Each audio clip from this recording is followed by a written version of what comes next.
हे happy new year. मित्रांनो, हे जे वर्ष आहे ना ते वारंवार असंच बदलत राहणार आहे.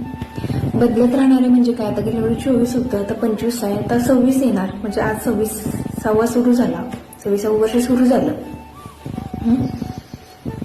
वर्ष असंच बदलत राहणार आहे, आकडा वाढतच राहणार आहे. आपण स्वतःला कधी बदलणार?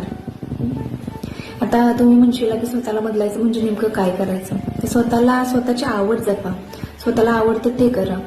आता बरंचदा काय होतं की आपली आवड जपत असताना आपण 4 लोक काय बोलतील हा विचार करत बसतो, आणि या विचार करण्याच्या पाठीमागे ना आपली आवड जपणंच राहून जातं. त्यामुळे ह्या वर्षी तरी आपण आपली आवड जपली पाहिजे. 4 लोक असतात ना ते असं बोलतच राहणार आहेत की ही काय करते, ते काय करतो, वारंवार दरवर्षीप्रमाणे ही लोक बोलतच राहणार आहेत. त्यामुळे लोकांकडे म्हणजे लक्ष देणं सोडून द्या. तुम्ही आवड जपत राहा.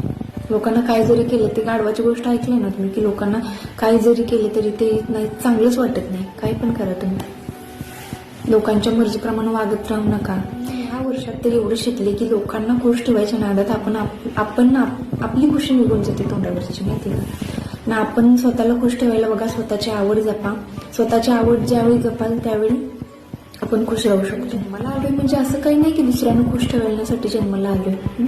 स्वतःला खुश ठेवा ना, स्वतःमध्ये बदल घडवा. ह्या वर्षी तरी आपण दरवेळी म्हणतो की आज उद्या परवा आपण बदल करू, तर नाही होत. असं वर्षानुवर्ष निघून जातात आणि इथून पुढची वर्ष कसं पटापट निघून चालले तुम्ही बघतायच.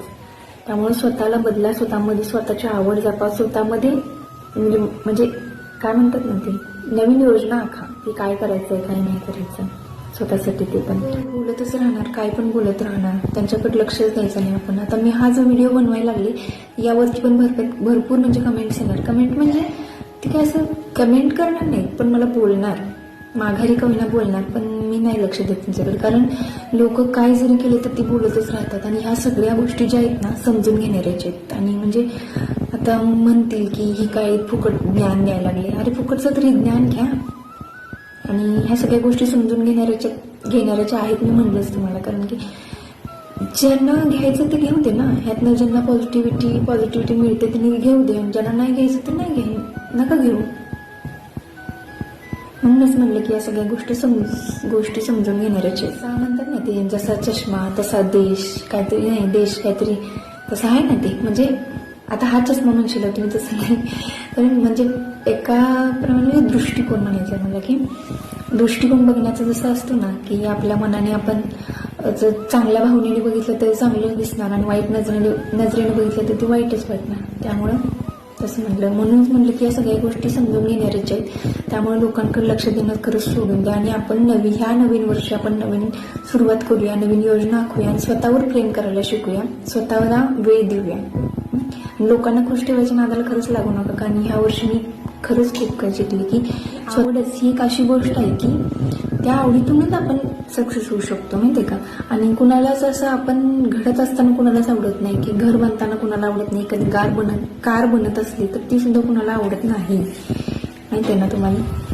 ती जेव्हा बनते, घर जेव्हा बनतं ते त्यावेळेस आपल्याला रेडी झाल्यानंतर मग आपल्याला आवडते. तसंच असतं.